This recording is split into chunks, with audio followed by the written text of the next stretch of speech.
Job के लिए apply करते तो वो लोग पूछते कि भाई क्या आपके पास ड्राइविंग लाइसेंस है, क्योंकि उससे मालूम होता है कि भाई आप क्या रिलायबल है या नहीं है।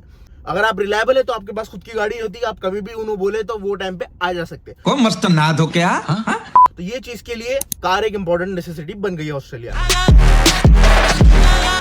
Welcome back to another video. आज के वीडियो में बताएंगे कि भाई एक कार को ऑस्ट्रेलिया में जब आप यूज करते हैं तो उसका क्या क्या एक्सपेंसेस पड़ सकता है, स्टार्टिंग फ्रॉम द बेसिक। चलिए मैं गाड़ी लिया नहीं, आप देख सकते हैं ये वीडियो है माय न्यू कार के ऊपर, मैं जिसमें थोड़ा मेंटेनेंस बताया था। सबसे पहले बात करते हैं ऑस्ट्रेलिया में पब्लिक ट्रांसपोर्ट। यहाँ पर है बहुत अच्छा है पब्लिक ट्रांसपोर्ट, कहीं भी आपको बस मिल जाती, कहीं भी ट्रेन मिल जाती, लेकिन कन्वीनियंस उससे ज्यादा इंपॉर्टेंट है क्योंकि पब्लिक ट्रांसपोर्ट काफी महंगा है compare to private transport. Private transport में आपको आजादी है, और एक और चीज ये है कि शाम के टाइम पे आपको बसेस मिलना मुश्किल हो जाता है। जैसा अभी सपोज रात में आप 12 बजे शिफ्ट पे आना चाह रहे हैं, नाइट शिफ्ट है, ये है वो है, उसमें आपको पब्लिक ट्रांसपोर्ट नहीं मिलता। अगर यहाँ पर बस का पास ले लिया, पास तो जैसी कोई चीज नहीं है, गो कार्ड जैसी चीज आती है इधर। गो कार्ड में क्या है, आपको रिचार्ज करते रहना पड़ता है, और अगर जाके आना है, सुबह में जाना शाम में आना, मतलब $10 आप स्पेंड कर सकते हैं इजिली।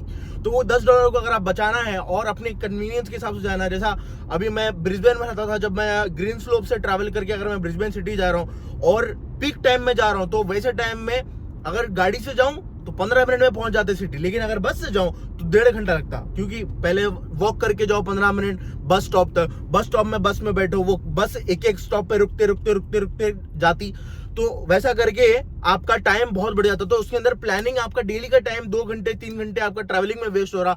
और वैसे केसेस में अगर आप पैसे बचा सक रहे हैं तो आप गाड़ी ले लेना, उससे ज्यादा पैसे आपके बच जाते हैं। और एक चीज ये भी रहती है कि आपकी उबर चला रहे हैं, आप उबर ईट्स चला रहे हैं, उबर एक्स चला रहे हैं, कोई भी डिलीवरी जॉब कर रहे हैं, और नॉर्मल जॉब्स में भी जब आप एक जॉब के लिए अप्लाई करते हैं तो वो लोग पूछते हैं कि भाई क्या आपके पास ड्राइविंग लाइसेंस है, क्योंकि उससे मालूम होता है कि भाई आप क्या रिलायबल है या नहीं है। अगर आप रिलायबल है तो आपके पास खुद की गाड़ी होती है, आप कभी भी उन्होंने बोले तो वो टाइम पे आ जा सकते हैं। तो चलिए बात करते हैं कार अगर अपनी ओन रखना है तो क्या क्या एक्सपेंसेस उसके आ सकते हैं। जैसे सबसे पहले बात कर लेते हैं कार की। अगर आप कार कितने पैसों की ले रहे हैं, अगर कार की मिनिमम रेंज अगर स्टार्टिंग अगर डिसेंट रेंज मतलब $2,000 से चालू होगी, $2,000 is equal to 1 lakh rupees वहां से चालू होती है। ऑल द वे आप $5 लाख तक की भी कार ले सकते हैं। और अगर आप कैश में ले रहे हैं तो शायद आप 5,000 की गाड़ी लेंगे, 10,000 की गाड़ी लेंगे, लेकिन मैं पर्सनली रिकमेंड करूंगा अगर आप कैश ले रहे हैं, फर्स्ट कार ले रहे हैं तो मिनिमम $4,000 से $5,000 की आप कार लो, क्योंकि 2-2,500 की गाड़ी बहुत कम टाइम में खत्म हो जाती, उसके अंदर बहुत प्रॉब्लम्स आना चालू हो जाते हैं, और उसके अंदर आप इतने पैसे डालना चालू कर देंगे कि आपका सस्ती गाड़ी लेने का कोई मतलब नहीं रहा। अगर वो गाड़ी ले रहे हैं तो आप ये सोच के चलो कि अगले 5 साल तक मैं वो गाड़ी चला रहा हूँ, और उसको पे ऑफ करने की आपके पास कैपेसिटी हो, 2 से 3 साल में आप पे ऑफ कर रहे हैं तो फाइनेंस पे आप ले सकते हैं। लेकिन जैसा कि मैं जनरली रिकमेंड नहीं करूंगा, अनलेस अगर आप उबर एक्स कर रहे हैं जिसमें आपको अच्छी गाड़ी की जरूरत है, तभी उसमें कंसीडर करो। डे टू डे लाइफ में आपको जरूरत नहीं पड़ती उतनी महंगी गाड़ी, unless you are permanent resident और आपको कंफर्ट की जरूरत है, तो उस केसेस में आपकी मर्जी, आपका अगर पैसा है तो। ये तो हो गई कार। अब नेक्स्ट चीज आती है रेगुलर चीजों जिसके ऊपर खर्चा होता है। सबसे पहले आती है ऑस्ट्रेलिया में रजिस्ट्रेशन। कार आप लेते हैं जब, उसकी रजिस्ट्रेशन यहाँ पर रेगुलरली पे करना पड़ता है, क्योंकि रजिस्ट्रेशन का जो पैसा है वो गवर्नमेंट यूज करके वहाँ यहाँ पर सड़कें बनाती है गवर्नमेंट। रजिस्ट्रेशन आपको 1 साल की रजिस्ट्रेशन $750 की मिलेगी, जो कि 35,000 रुपए, और कितने $80 समथिंग, वो डिपेंड करेगा कि आपकी कार कौन सी है, उसके ऊपर भी डिपेंड करेगा। तो ये रजिस्ट्रेशन हो गया। दूसरी चीज होती है इंश्योरेंस। इंश्योरेंस में 2 किस्म की इंश्योरेंस आती है। एक सबसे पहला होता है कंपलसरी थर्ड पार्टी, जो कि आपको फ्री आता है। सेकंड होता है third party liability insurance. Third party liability insurance में क्या होगा कि अगर आपने किसी गाड़ी को ठोक दिया तो सुबह मैं निकले तो कौन के आके ऐसा कर दिया, चले गए पीछे से मार दिया गाड़ी को, ठोक दिया पीछे से लाके पार्किंग में, और यहाँ पे उसकी गाड़ी अगर ठुकी हुई है, उसकी गाड़ी की डैमेजेस आपका इंश्योरेंस पे करेगा। लेकिन अगर आपकी गाड़ी खुद डैमेज हो जाए तो इंश्योरेंस आपका पे नहीं करेगा। तो ये चीज मैंडेटरी होती है काफी उबर वगैरह, उसमें मिनिमम आपको थर्ड पार्टी लायबिलिटी इंश्योरेंस होना चाहिए, क्योंकि आप किसी और की गाड़ी ठोक दो तो उसका पैसा आपको जेब से ना देना पड़े, वो इंश्योरेंस दे। तीसरा इंश्योरेंस होता है कॉम्प्रहेंसिव इंश्योरेंस। कॉम्प्रहेंसिव इंश्योरेंस में बहुत ज्यादा चीजें कवर होती है, वो आपके इंश्योरेंस कवर पे डिपेंड करेगा। जैसा कि आपकी खुद की गाड़ी ठोक दी, आपने ले जाकर किसी को गाड़ी ठोक दिया तो आपकी गाड़ी भी रिपेयर हो जाएगी और सामने वाले की गाड़ी भी रिपेयर हो जाएगी, तो दोनों की गाड़ी का कवर होता है इसमें। और दूसरी चीज इसमें, अगर आपकी गाड़ी चोरी हो जाए, मतलब ठोकने का इंश्योरेंस तो है ही, उसके ऊपर अगर गाड़ी चोरी हो जाती है तो थेफ्ट इंश्योरेंस होता है,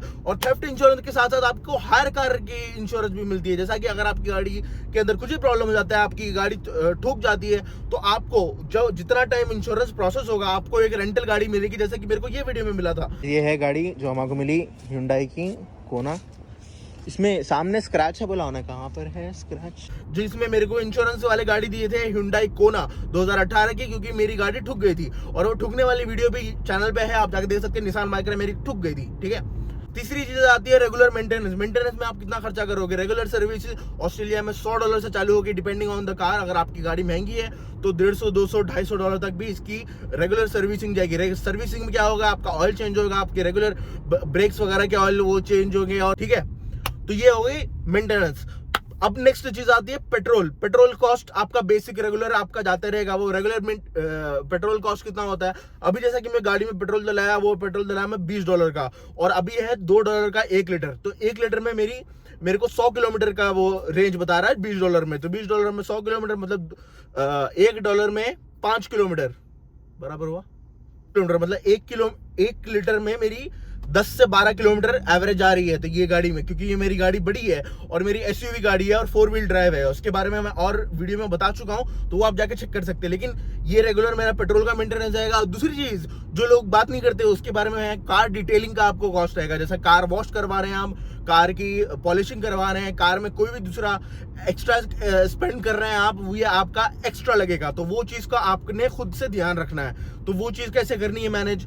आप या तो आप खुद से करें, खुद से करोगे तो सबसे चीप पड़ेगा। तो ये चीप पड़ने के लिए आप सुपर चीप जा सकते हो। सुपर चीप एक ऑटो डिटेलिंग की कंपनी है यहाँ पर, जैसा एक दुकान होती है, वहां पर जानी है आपने, और वहां पर आपको कार वॉश मिल जाएगा, कार पॉलिश मिल जाएगा, कार ग्लास क्लीनर मिल जाएगा, सब कुछ मिल जाएगा। आप रेगुलर चीजें लेके एक बार खर्चा करें $50 से $100 का, आप सारे वो लिक्विड्स अपने पास रखें, केमिकल्स, और जब भी गाड़ी खराब होती है उसको बना ले जाके, मतलब उसको स्प्रे व्रे करके पोंछ ले। अभी हमारे घर के नीचे वो पानी वाला स्प्रे है, होस, जो जिससे पानी मार के आप गाड़ी साफ कर सकते हो। तो ये चीज अगर आपके पास फैसिलिटी नहीं है तो आपको कार वॉश के पास जाना पड़ेगा, सेल्फ कार वॉश। वहां जाने के बाद आपको एक वेंडिंग मशीन का सिस्टम होता है, वहां पर $2 डालोगे तो आपको आई थिंक 1 मिनट या 2 मिनट पानी वो डालने देगा। तो ऐसे आपने $4-5 खर्चा करके गाड़ी वॉश कर लेनी है, उसके बाद अपने से पोंछ लेनी है गाड़ी।